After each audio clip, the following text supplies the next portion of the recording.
एक बिजनेसमैन को काफी लॉस उठाना पड़ा तो उसने उधार पैसे लिए ब्याज पर, और जिससे पैसे लिए थे उसको दे नहीं पा रहा था, लौटा नहीं पा रहा था, और पैसे मांगने वाला एक दिन भी रुक नहीं रहा था। पैसे मांगने वाला आदमी बूढ़ा था और उसे बिजनेसमैन की बेटी हासिल करनी थी, शादी करनी थी। इसलिए बूढ़े आदमी ने कहा कि मैं सारा कर्ज माफ कर दूंगा अगर तुम अपनी बेटी की शादी मुझसे करवा दो।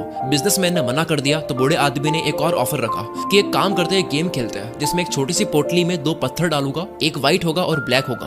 बिजनेसमैन को बेटी को पत्थर उस पोटली में से निकालने हैं। अगर व्हाइट निकल गया तो सारा कर्ज माफ कर दूंगा और शादी भी नहीं करनी पड़ेगी, और अगर ब्लैक पत्थर निकल गया तो कर्ज तो माफ कर दूंगा लेकिन शादी करनी पड़ेगी। बाप और बेटी दोनों एग्री हो गए। पूरे गांव वालों को इकट्ठा करा, मुखिया भी वहां पे देख रहा था। जमीन से 2 पत्थर उठा करके बूढ़े आदमी ने पोटली में डाले और लड़की ने देख लिया कि उस बूढ़े आदमी ने दोनों ही पत्थर ब्लैक डाले हैं, और ब्लैक पत्थर का मतलब हुआ कि कर्ज माफ लेकिन शादी करनी पड़ेगी। अगर लड़की गेम खेलने से मना कर दे तो शादी तो बच जाएगी लेकिन बाप का कर्ज माफ नहीं होगा, और अगर दोनों ही पत्थर निकाल के उस बूढ़े इंसान की बेइज्जती कर दे तो वो आदमी कभी ना कभी बदला जरूर लेगा। इसलिए लास्ट ऑप्शन था कोई एक पत्थर निकालो जो कि ब्लैक ही निकलेगा और कर्ज माफ के साथ में उसको शादी करनी पड़ेगी। लड़की ने चालाकी से गेम खेला, उसने एक पत्थर निकाला और एक्टिंग करके ग्राउंड पर गिरा दिया, और वो पत्थर नीचे गिरे, बहुत सारे ब्लैक और व्हाइट पत्थर में मिल गया। लड़की ने कहा ओ शिट, ये मेरे से गलती से गिर गया, लेकिन एक काम करते हैं, दूसरा पत्थर भी पोटली से निकाल करके चेक कर लेते हैं। अगर पोटली में से अब व्हाइट निकला तो मैंने जो उठाया था वो ब्लैक था, और अगर पोटली में से अब ब्लैक निकला तो मैंने जो उठाया था वो व्हाइट था। बूढ़ा व्यक्ति वहीं पे फंस गया। पोटली से दूसरा पत्थर निकाला तो वो ब्लैक निकला, यानी कि नीचे गिरा हुआ पत्थर व्हाइट था। और ये पूरा गांव देख रहा था, मुखिया भी देख रहा था कि अब कर्ज माफ हो चुका है और शादी भी नहीं करनी पड़ेगी क्योंकि पत्थर जो उठा के नीचे गिरा दिया था गलती से वो व्हाइट था। इसे कहते हैं टफ सिचुएशन में चालाकी से दिमाग चलाना। इसी तरह से छोटी छोटी कहानियों के माध्यम से मैं आपको ऐसे ऐसे बड़े बड़े लेसन्स देने वाला हूँ जो आपके जिंदगी भर काम आने वाले हैं। तो बिना एक सेकंड भी बर्बाद करे आते हैं दूसरी कहानी पर। एक बिजनेसमैन बीच के किनारे बैठा था, मछुआरों को देखा तो बोला कि इतनी मछली पकड़ने में आपको कितना वक्त लग जाता है? मछुआरा बोला ज्यादा नहीं, थोड़ा ही लगता है। बिजनेसमैन तुम थोड़ी देर और फिशिंग करके कुछ और फिश क्यों नहीं पकड़ लेते, ज्यादा पैसा कमा लोगे।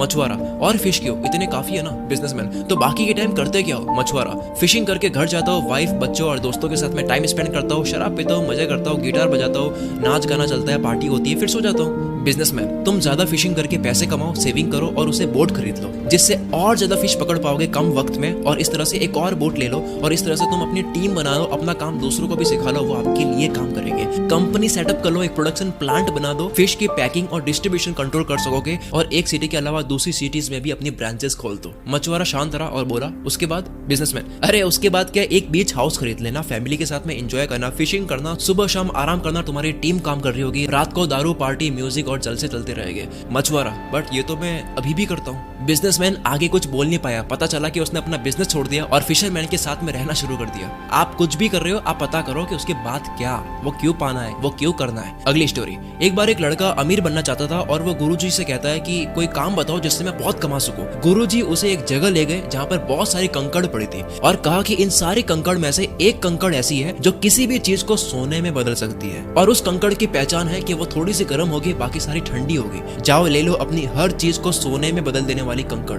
वो काम पे लग गया, रोज एक एक कंकड़ हाथ में लेता, 2-3 सेकंड गर्म है या नहीं चेक करता और उसको समुद्र में फेंक देता ताकि वो बाकी कंकड़ में ना मिल जाए। 1 महीना करा, रोज घंटों घंटों लगा दिए, 2 महीने, 3 महीने, 4 महीने लगा दिए। अब उसकी स्पीड बन चुकी थी, लेकिन साथ में वो ध्यान से कंकड़ को परख नहीं रहा था। उसकी फटाफट से कंकड़ को हाथ में लेकर समुद्र में फेंकने की हैबिट बन चुकी थी। 5वें महीने में फाइनली वो कंकड़ हाथ में लग गई। हाथ में आते ही, क्योंकि उसके जल्दी से बिना परखे फेंकने की आदत बन चुकी थी, तो उसने उस गर्म कंकड़ को भी समुद्र में फेंक दिया, और फेंकते ही उसने जोर से अपने सर पर मारकर चिल्लाकर पछतावा करा कि मैंने ये क्या कर दिया, हर चीज को सोने में बदल देने वाली कंकड़ को भी फेंक दिया। ठीक इसी तरह हर दिन को हल्के में लेने से ये आपकी हैबिट बन जाती है, और जिस दिन अच्छा मौका आता है उसे भी इसी आदत की वजह से गलती से उसको भी हल्के में ले लेते हैं, फिर बाद में होता है पछतावा। हर कंकड़ को ध्यान से परखो, यानी कि हर दिन को इम्पोर्टेंट समझो।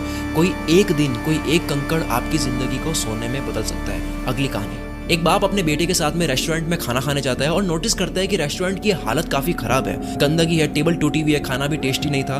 बेटा पिता से कहता है कि हम कितने गरीब है और कितनी मेहनत करते हैं, इनके पास ये होटल है, चाहे तो कितना बड़ा कर सकते हैं, लेकिन ये कर नहीं रहे हैं, तो ये रेस्टोरेंट पे मेहनत क्यों नहीं कर रहे हैं। खाना खाकर बिल पे करते वक्त ओनर से लापरवाही का कारण पूछा तो बोला इस रेस्टोरेंट में इतनी कमाई नहीं है, लोग आते ही नहीं है, इसलिए हम इस पे ध्यान देते नहीं है, ना इन्वेस्ट करते हैं। हमारी कमाई एक ट्रक चलती है उससे हो जाती है। लड़के के पिता ने ट्रक सामने ही देखी और चुपके से उस ट्रक का इंजन ऐसा खराब कर दिया कि वो ठीक हो ही ना पाए। ठीक 3 साल के बाद में बेटा वहां से जाता है और देखता है कि वहां पे बहुत बड़ा रेस्टोरेंट खड़ा हो गया है, 5-6 फ्लोर बन चुके हैं और क्या शानदार उसका लुक है। बेटे ने रेस्टोरेंट के ऑनर से बात करी कि इतना सब कुछ कैसे हुआ, तो उसने बोला कि मेरी कमाई एक ट्रक चलती थी उससे होती थी और मैं रेस्टोरेंट पे बिल्कुल ध्यान देता ही नहीं था, लेकिन पता नहीं किस कारण से वो ट्रक खराब हो गई और उसे कोई ठीक कर ही नहीं पाया। इसलिए पैसे कमाने के लिए मजबूरन मैंने रेस्टोरेंट पर ध्यान दिया और पता चला कि होटल मैनेजमेंट और बिजनेस करना मेरे अंदर था, मेरी अंदर की आवाज थी। मैंने पूरे रेस्टोरेंट का रंग रूप बदल गया, कुक बदल दिए, वेटर्स बदल दिए। मैंने 5 और सिटीज में रेस्टोरेंट्स खुलवा दिए और वहां मैनेजर बैठा दिए। आज मैं उस ट्रक से 50 गुना ज्यादा कमाता हूँ। दोस्तों, आपकी जिंदगी की वो कौन सी ट्रक है जो आपके टैलेंट और अंदर की आवाज से दूर कर रही है। अगली कहानी, एक इंसान को डॉक्टर बनना था, पर डॉक्टर की तैयारी करने में जो मेहनत लगती है उस मेहनत में मजा नहीं आता। उसने हर जगह रिश्वत दी, पास हो गया, डॉक्टर बनने तक सेटिंग चलाई, सर्टिफिकेट पा लिया, डॉक्टर बन गया, हॉस्पिटल खोल दिया। उसके पास में एक्सीडेंट का केस आया जो कि सीरियस था। ऑपरेशन उससे मैनेज हो नहीं पाया क्योंकि उसने तैयारी करी ही नहीं थी। उसके हाथ से एक बहुत बड़ी गलती हो गई, उससे केस मैनेज नहीं हुआ और पेशेंट की डेथ हो गई। वो नकली डॉक्टर बहुत पछताया ये करके। उसके डॉक्टर बनने की सारी फैंटेसी वहीं पे उतर गई और उसके फादर बाहर खड़े उनसे कहने गया कि मैं नहीं बचा सका, तो पता चला कि उसके पिता ही वो उन लोगों में से एक इंसान थे जिसने रिश्वत ली थी। फादर को कर्मा मिला तो डॉक्टर को शॉर्टकट लेने का नतीजा मिला। डोंट टेक शॉर्टकट, एक दिन कामयाबी संभाल नहीं पाओगे, तैयारी करो। नेक्स्ट स्टोरी, एक इंसान बुद्ध से अपनी किस्मत पूछने जाता है तो रास्ते में एक आदमी मिलता है, वो कहता है कहाँ जा रहे हो। वो बोला बुद्ध से मिलने जा रहा हूँ। तो बोला कि मेरी बेटी बोल नहीं सकती है, बुद्ध से पूछना कि वो कब बोलना शुरू करेगी। आगे गया तो जादूगर मिला, कहाँ जा रहे हो। बोला बुद्ध के पास जा रहा हूँ। तो बोला मेरा भी सवाल है, मैं स्वर्ग जाना चाहता हूँ लेकिन जा नहीं पा रहा हूँ, तो मेरा भी पूछ के आना कि मैं कब जाऊंगा। आगे गया तो एक कछुआ मिला, कहाँ जा रहे हो। बोला कि बुद्ध के पास जा रहा हूँ। तो बोला कि यार मैं काफी टाइम से ड्रैगन बनना चाह रहा हूँ, बन नहीं पा रहा हूँ, तो मेरा भी पूछ के आना। फाइनली बुद्ध से मिला तो वो बोले कि आप केवल 3 ही सवाल कर सकते हो। उसने सोचा कि मेरी तकलीफ तो काफी छोटी है, इन 3 लोगों की ही बोल देता हूँ। तीनों की तकलीफ सुनकर बुद्ध बोले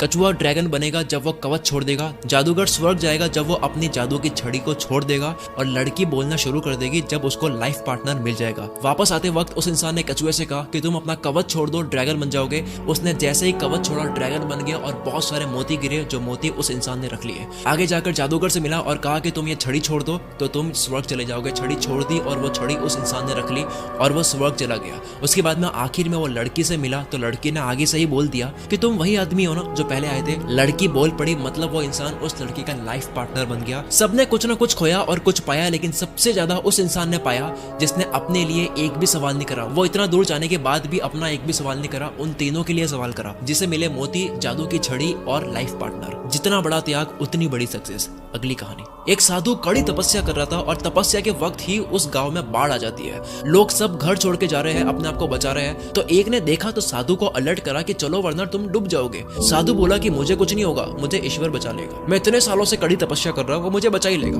थोड़ी देर बाद में पानी कमर तक आ गया, वहां पे नाव निकलने लगी। एक आखिरी नाव जा रही थी, लोगों ने कहा कि आ जाओ वरना डूब जाओगे। साधु ने कहा मुझे कुछ नहीं होगा, तुम जाओ, मुझे ईश्वर बचा लेंगे। अब पानी इतना बढ़ चुका था कि साधु को पेड़ के ऊपर चढ़ना पड़ गया। वहां पे हेलीकॉप्टर्स जा रहे थे काफी सारे। एक आखिरी हेलीकॉप्टर की नजर पड़ी साधु पर और रस्सी फेंक कर कहा कि रस्सी को पकड़ लो, ये आखिरी हेलीकॉप्टर है, आप डूब जाओगे। तो साधु ने कहा कि आप चले जाओ, मुझे ईश्वर बचा ही लेंगे। और इस तरह से साधु की डूबने से मौत हो जाती है। मरने के बाद में वो ईश्वर से कहता है कि मुझे आपने बचाया क्यों नहीं, मैंने जिंदगी भर आपके लिए तपस्या करी और आपने मुझे बचाया नहीं। ईश्वर ने कहा कि मूर्ख इंसान, मैं 3 बार ही आया था, तीनों बार मैं ही तो था। एक बार पैदल, एक बार नाव के साथ और एक बार हेलीकॉप्टर के साथ। जब मौके होते हैं तब हम पता नहीं किसका इंतजार कर रहे होते हैं और हम एक्शन नहीं लेते हैं, और उसके बाद में जब वक्त निकल जाता है हम पछतावा करते हैं। अगली स्टोरी, कुछ बंदरों को एक पिंजरे में डालकर पिंजरे में केले लटका दिए गए। अब जैसे ही कोई बंदर केले खाने के लिए पास में जाता तो ऊपर से ठंडा पानी गिरा दिया जाता। पानी गिरने की वजह से सारे बंदर गीले हो जाते। अब क्योंकि कोई भी बंदर केले के पास जाता तो ठंडा पानी गिरा दिया जाता, तो उन्होंने नियम बना लिया कि कोई भी बंदर अगर केले के पास में गया तो उसकी धुलाई होगी। कुछ दिन बाद एक पुराने बंदर को निकाल करके एक नए बंदर को उस पिंजरे में डाल दिया। नए बंदर ने केले देखे, पास जाने लगा, उसको पता ही नहीं क्या होगा। केले के पास जाते ही बंदरों ने उसकी धुलाई कर दी। नया बंदर समझ ही नहीं पाया कि मेरी धुलाई हो क्यों रही है। फिर से एक और पुराना बंदर निकाल करके एक नया बंदर उसमें डाल दिया गया। अब जैसे ही वो नया बंदर फिर से केले देखता है, पास जाता है, उसकी भी धुलाई होती है। लेकिन इस बार इस धुलाई में पिछला वाला नया बंदर भी शामिल था, जिसको पता ही नहीं है कि धुलाई करनी क्यों है। ऐसे करते करते सारे पुराने बंदर जिनको पानी वाली बात पता है, उनको निकाल करके नए बंदर डाल दिए जिनको पता ही नहीं है कि धुलाई करनी क्यों है। और इस तरह से सब एक दूसरे की धुलाई कर रहे थे। किसी को नहीं पता कि धुलाई क्यों कर रहे हैं। हम सब अपने सपनों को इसी तरह पीटते हैं। क्यों पीट रहे हैं किसी को नहीं पता, बस सिखाया गया है, कुछ सिस्टम बना दिए गए, क्यों है पता ही नहीं है। हो सकता है किसी के ऊपर ठंडा पानी गिरा होगा, यानी कि वो फेल हुआ होगा, जिसकी वजह से उसने कोई नियम बना लिया। अब लेकिन दिक्कत यह है कि आपके ऊपर वो ठंडा पानी नहीं गिरने वाला है, यानी कि आप फेल नहीं होने वाले हो। फिर भी आप उस पुराने नियम को मान रहे हो जो कि तब बना था जब वो फेल हुए थे, जब उनके ऊपर ठंडा पानी गिरा था। अगली कहानी, क्या आपको पता है कि बर्तन में पानी डालकर उसमें मेंढक डालें और उसको गर्म करें धीरे धीरे, तो मेंढक टेम्परेचर के अकॉर्डिंग अपने आप को एडजस्ट करना शुरू कर लेता है। लेकिन कहानी यहाँ से शुरू होती है। जब पानी गर्म होते होते एक लिमिट से ज्यादा गर्म हो जाता है, तब वो अपने आप को एडजस्ट नहीं कर पाता है और वो बाहर आ नहीं पाता है, क्योंकि उसके कूदने की एनर्जी खत्म हो चुकी है। वो घायल हो चुका है बहुत ज्यादा गर्म हो जाने की वजह से। उसने अपने सारी एनर्जी शुरू में ही अपने आप को एडजस्ट करने में दे दी। वो चाहता तो एक छलांग से उसी टाइम बाहर आ सकता था और आखिर में वो मर जाता है। मेंढक की मौत किससे हुई? गर्म पानी से नहीं हुई। मौत हुई राइट टाइम पर जंप ना लेने की वजह से। अच्छे वक्त का इंतजार मत करो, बस कूद जाओ, उसके बाद में सही कर दो। सब सही करने का सोचकर मत कूदो, क्योंकि कभी नहीं कूद पाओगे। और कहते हैं कि सबसे अच्छा कूदने का वक्त तब होता है जब आप तैयार नहीं होते हो, क्योंकि कूदने के बाद तैयारी होती है। अगली स्टोरी, एक औरत को अपनी सांस पे बहुत गुस्सा आता था। वो गई ऐसे इंसान के पास जो जहर दे सके। उसने कहा कि मैं जहर देता हूँ, पर इसको थोड़ा थोड़ा करके खिलाना है और 2 महीने बाद मौत हो जाएगी आपके सांस की। पर 2 महीने तक अपने सांस से अच्छे से बात करनी होगी, ध्यान रखना होगा, ताकि तुम्हारे पति को 1% भी शक ना हो। 2 महीने तक उसने थोड़ा थोड़ा रोज जहर दिया। बहुत मोहब्बत से रहती। उसका मन करता कि एक ही दिन में सारा जहर दे दे, लेकिन ऐसा करने से उसके पति को शक हो जाएगा, इसलिए उसने पहले बनाई। 2 महीने रोज थोड़ा थोड़ा जहर दिया। अपने सांस के साथ में अच्छे से रही। 2 महीने होने ही वाले थे। वो जहर देने वाले के पास में गई और बोली कि कुछ ऐसा कर दो कि उनकी मौत ना हो, क्योंकि अब मुझे उनसे प्यार हो गया है, मुझे उनमें कोई कमी नहीं नजर आती है। दोस्तों, हर इंसान अच्छा लगने लग जाता है जब उनसे बनाने की कोशिश करता है। अगली स्टोरी, एक शूज के बिजनेस ओनर ने 2 लोगों को फ्रेशर पर लगाया और काम दिया कि जो इस काम को करेगा उसकी नौकरी रहेगी, बाकी दूसरा फायर हो जाएगा। दोनों को एक ही जगह एक आइलैंड पे भेज दिया और कहा कि जाके पता करो कि वहाँ पे हम कितने शूज बेच सकते हैं, क्या वहाँ पे बहुत बड़ी शॉप बन सकती है या नहीं। वहां जाने के बाद में देखा कि लोग जूते पहनते ही नहीं है। तो एक ने बॉस को मेल करा कि सर यहाँ पे तो लोग जूते पहनते ही नहीं है, हम बिजनेस यहाँ पे नहीं कर सकते। और दूसरे वाले ने मेल करा कि सर यहाँ पे तो लोग जूते पहनते नहीं है, ये तो अपॉर्चुनिटी है। इसका मतलब ये कि हम करोड़ों में कमाने वाले हैं, क्योंकि यहाँ किसी ने अब तक शूज पहनने स्टार्ट करे ही नहीं है, यानी कि सबको शूज खरीदने की जरूरत है। पॉजिटिव साइड देखने वाले की जॉब लग गई और दूसरा जो कहता था कि यहाँ पे शूज नहीं बेच सकते, उसको फायर कर दिया। कोई भी कमी होती है उसको अपने फायदे में इस्तेमाल करो, वहां पे परेशान मत हो। अगली स्टोरी, एक ऊंट का बच्चा अपनी माँ से कहता है कि हमारी कमर पर एक कुबड़ क्यों होती है। तो जवाब में मिला कि रेगिस्तान में पानी की कमी होती है, तो पानी को स्टोर हम कर सकते हैं। अगला सवाल करा कि हमारे पैर जो है वो फैले हुए क्यों होती है। तो माँ ने जवाब दिया कि ताकि रेगिस्तान पर अच्छे से चल सके। फिर सवाल करा कि हमारी आंखों की पलकें इतनी मोटी और बड़ी क्यों है। तो जवाब में मिला कि रेगिस्तान में तेज हवा में उड़ रही मिट्टी से बचने के लिए। ऊंट का बच्चा बहुत टाइम तक सोचने के बाद में बोलता है, हम अगर रेगिस्तान के लिए बने हैं, हमारी ताकत ही रेगिस्तान में रहने के लिए है, तो हम ये जू में क्या कर रहे हैं। हर इंसान की अपनी शक्ति होती है और उसका मैदान होता है, आपको वही करना चाहिए जो आपके लिए सही है। अगली स्टोरी, एक राजा की आंखों में जलन हो रही थी, किसी तरह का इन्फेक्शन हो गया था। डॉक्टर से चेक करवाया तो पता लगा कि एक ऐसा इन्फेक्शन हो गया है जिसमें आप हरे कलर के अलावा कोई भी कलर देखोगे तो आपकी आंखों में जलन होगी और आंखें खराब होगी। एक टाइम के बाद आप अंधे भी हो सकते हो। राजा महल गया, सारे आदमी बुला दिए और कहा कि जितनी भी रोड है, जो भी जगह जहाँ से मैं निकलता हूँ, वो सब हरा कर दो। हरे कलर के अलावा मुझे कोई कलर नहीं दिखना चाहिए जहाँ पे मैं जाता हूँ। पूरा गाँव, रोड, बिल्डिंग, जो चीज है सब कुछ हरा कर दिया, आसपास सब कुछ। और ऐसा करने में बहुत पैसा भी खर्च हो रहा था, पूरा गांव हरा करना था यार। एक इंटेलिजेंट इंसान वहां से निकल रहा था, देखा कि यार ये सब कुछ हरा क्यों है। तो किसी से पूछा कि हरा क्यों है, तो कहा कि यार एक राजा है, उनको कोई इन्फेक्शन हो गया है, वो हरे कलर के अलावा कोई और कलर देखेंगे तो उनको दिक्कत होगी। वो इंटेलिजेंट इंसान राजा के पास में गया और कहा करोड़ों रुपए खर्च करने की कोई जरूरत ही नहीं थी, पूरे गाँव को हरा करने की कोई जरूरत ही नहीं थी, 100 रुपए का हरे कांच का चश्मा ही पहन लेते हैं। बड़ी प्रॉब्लम का जरूरी नहीं है कि सोल्यूशन भी बड़ा हो, कई बार आसान सोल्यूशन सामने होता है, उसको देख नहीं पाते हैं क्योंकि हम हम आसान चीजें इग्नोर करते हैं। इसलिए अगली कहानी भी इसी के ऊपर है कि एक बार एक जादूगर था, वो कोई भी लॉक खोल सकता था, कोई भी ताला वो तार को मोड़ करके खोल सकता था। एक होशियार इंसान ने इस जादूगर को चैलेंज दिया कि इस जेल में जाओ और अब लॉक को खोल कर दिखाओ। उसने बहुत ट्राई करा लेकिन वो खोल नहीं पाया, उसने हार मान ली।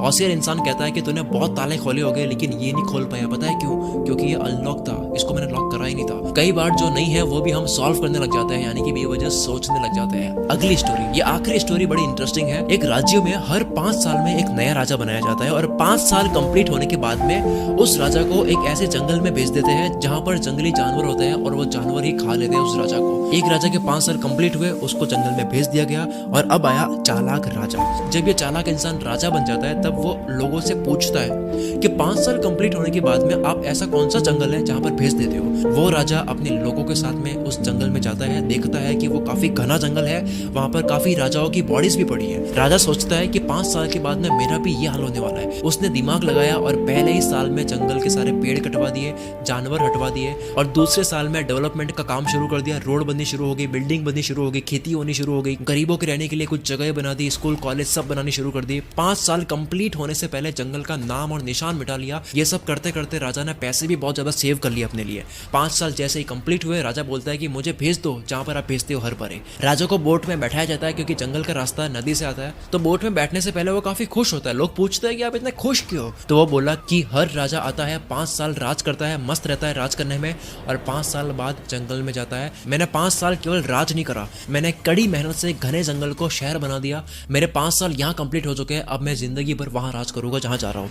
क्योंकि राजा ने सेविंग भी करी थी तो वह पैसा लेकर वहां चला जाता है और इस नए जगह में उसकी इज्जत भी होती है क्योंकि गरीबों को बहुत घर भी दिए होते हैं। आप आज मेहनत करो कल के भविष्य के लिए। अब तक के लिए सिर्फ इतना ही गाइस। अगर आपको ये वीडियो थोड़ी भी अच्छी लगी है ना तो कमेंट करके जरूर जाना, और अगर आपको पता नहीं चल रहा कि कमेंट में क्या लिखे यार, तो सिर्फ कमेंट में यस लिख देना कि यस, इस वीडियो की वजह से मेरी लाइफ में थोड़ा सा बदलाव आया है।